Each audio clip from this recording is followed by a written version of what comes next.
Hey everyone, Mike Clark here. I have Tom Biggs with 𝗧𝗃 Business and Balance. Tom's been a CPA for 18 years, and he's been with Kurt Ritkoff's firm, Business and Balance, for about 14 years. So, one thing is, everybody knows about Roth IRA versus traditional IRA, but historically, with 401ks, for example, it was only the traditional option. But now it was passed that, of course, everybody can make Roth 401k options. I shouldn't say everybody, your employer has to allow it. But can you talk a little bit about what your thought or what your mindset is regarding Roth contributions versus traditional contributions? So generally speaking, it should be based on your income level and your proximity to retirement, right? So if you're young, you're starting off and you expect your income to grow, okay, you should be kicking that Roth as hard as you possibly can. 100%, yeah. All right. As you get older and you start making more money, now you have to start thinking about, okay, it might benefit me more to tax defer versus putting money in a Roth. Okay.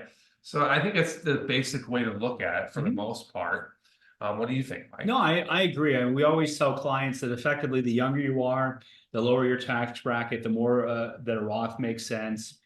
And if we run the calculation for clients, and if the calculation makes it a moot point, we always recommend that they go for the deferral now with a kind of a bird in a hand sort of two in a bush mentality, because you don't know where things are going to go in the future. Is that fair? That's fair. And I like that you're talking this way as a financial advisor, Mike. Because a lot of financial advisors out there will just say Roth, and they will focus on the past and how taxes have gone up over the years. It's just not a right way to look at it, especially in our current environment where taxes are just all over the place right now. And I think that the short answer to most questions, especially in our world, is it depends. Yes. Right? And I think this is the reason why you hire someone like Tom, why you hire someone like me, to look at the specifics of your situation, because you're right.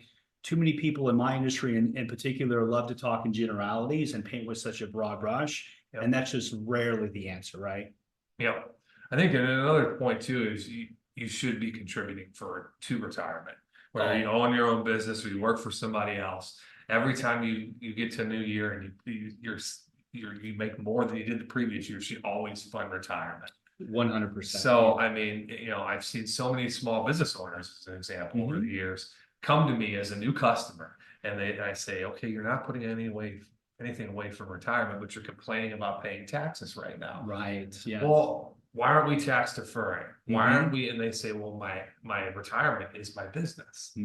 Well, you don't know if someone's going to buy that business. It's right. Your business is only worth to what it is the person that wants to purchase it. So I think it's really important that you're funding it and finding ways to keep your money as a small business owner. Okay. Right.